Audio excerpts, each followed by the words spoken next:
Godrej consumer 1247 पे trade कर रहा है, 1240 का स्टॉप लगाकर चले, 1260 1270 ये एक जोन है, वहां तक जा सकता है Godrej consumer. Okay, Godrej consumer ये हो गई गाबा सर की पिक। इस समय शिवांगी जुड़ी है हमारे साथ। Shivangi good morning. शिवांगी आपकी ट्रेड? Good morning. तो आज मेरे रडार पे है पावर ग्रिड। पूरे ही पावर स्पेस पे हम देख रहे हैं कि अच्छा फॉलो अप एक्शन है एंड ये particular stock week on week basis में पिछले 3-4 हफ्तों से हमने देखा है कि सपोर्ट्स हायर जोन्स की तरफ शिफ्ट हो रहे हैं। अपने प्रीवियस हर्डल को भी सरपास करते हुए 300 के ऊपर होल्ड करा है काफ़ी अच्छी तरह से। तो यहाँ पे खरीदारी की सलाह है 315 के टारगेट एंड 297 के एक स्टॉप के साथ। ओके, तो ये फिलहाल आपके लिए पावर ग्रिड पर वो ट्रेड आता हुआ स्टॉक में आधे % के मूव्स, लेकिन आगे और मजबूती दिखाएगा ये भरोसा शिवांगी का। आशीष बहेती गुड मॉर्निंग, आपका क्विक सिंगल? जी, हर्षदा मैं क्विक सिंगल के तौर पे तो पीएफसी देना चाहता था, बट ऑलरेडी बहुत स्ट्रॉन्ग रन अप आ चुका है, 4% का मोमेंटम आ चुका है इसमें। तो बीएचईएल देना चाहूंगा। हमें लग रहा है कि इसमें भी एक अच्छा सेटअप बन रहा है बीएचईएल में, और ये स्टॉक तैयार है 300 तक के लेवल्स दिखाने के लिए। तो 295 एंड 300 के टारगेट्स के लिए बीएचईएल में खरीदारी की सलाह रहेगी। जो स्टॉप लॉस इसमें मेंटेन करना है और 275 पे कैसे मेंटेन करें। तो बीएचईएल में एक अपॉर्चुनिटी तेजी की, यहाँ पर आप खरीदारी करके जाएंगे। अमित सेठ आपका ट्रेड? जी हर्षिता मैम, मुझे एनटीपीसी का स्ट्रक्चर काफी पॉजिटिव लग रहा है। स्टॉक अच्छे से कंसोलिडेट कर रहा है और I think it's ready for a move up. 364 का इसका प्राइस है, टारगेट्स लगभग रहेंगे 372 के और स्टॉप लॉस रहेगा 359 का। ओके, मीनवाइल निफ्टी अब डे हाई पर आया। रचना जी आपकी कोटक वाली कॉल अच्छी रही, एक तो उस पर अपडेट दीजिए और दूसरा इस समय का आपका क्विक सिंगल। जी, कोटक पे मेरा अपडेट यही रहेगा कि नाउ उसका जो सेकंड टारगेट होना चाहिए वो 1575 होना चाहिए और उसके बाद 1550। तो शॉर्ट को कंटिन्यू करना चाहिए यहाँ पे और बने रहना चाहिए, ऐसे को ट्रेल करते जाना चाहिए।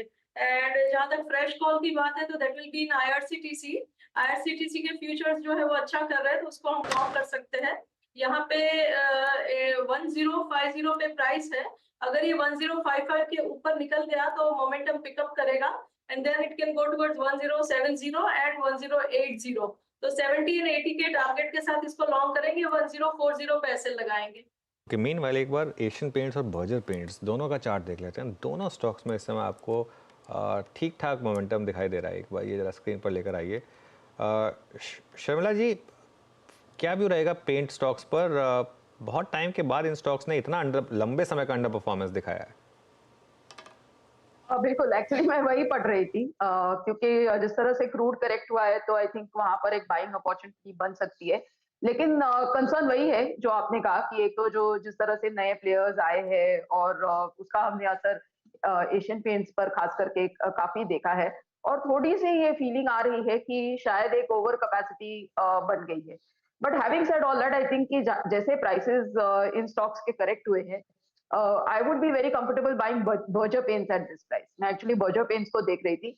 I would be very comfortable buying Berger paints at this price. मुझे लगता है कि यहाँ से आपको एक 680 700 के लेवल्स दिख सकते हैं, क्योंकि जिस तरह से वैल्यूएशन लेवल्स है, मुझे लगता है कि काफी जो नेगेटिव हम बात कर रहे थे वो अब प्राइस में है और अभी क्रूड का इस तरह से गिरना भी उनके फेवर में है। ओके, तो बर्जर पेंट्स एक बेहतर trade. Of course Asian paints में भी हम देख रहे हैं आज लगभग 1% की तेजी आती हुई। राजेश सातपुते का ट्रेड बचा है। राजेश जी आपका ट्रेड क्या रहेगा? हर्षदा जी देखिए, मेरी भी नजर इधर ही थी इसी स्टॉक्स पे थी, Asian, Berger and Pidilite. Pidilite तो भाग चुका, लेकिन एशियन पेंट पे नजर रखे। ये अपने 50 DMA के ऊपर ट्रेड हो रहा था और परसों के दिन जाते जाते ये जो रैली थी वो फिजल आउट हुई थी। लेकिन आज जिस तरह से इसने अपने फिर से जो स्ट्रेंथ को रिगेन किया, मुझे लगता है यहाँ पे अच्छा मूव मिलना चाहिए। सो एक कॉन्ट्रा ट्रेड सेटअप इस पे है, जिसका टारगेट बनेगा करीबन 3000 का, 3000 से लेके 3040। So Asian paint is a buy. Stop loss जो होगा वो रहेगा 2910 का। ओके, तो ये फिलहाल एशियन पेंट तेजी की तरफ का ट्रेड बनता हुआ आपके लिए उभर कर आएगा। अच्छा, बाय द वे निफ्टी 20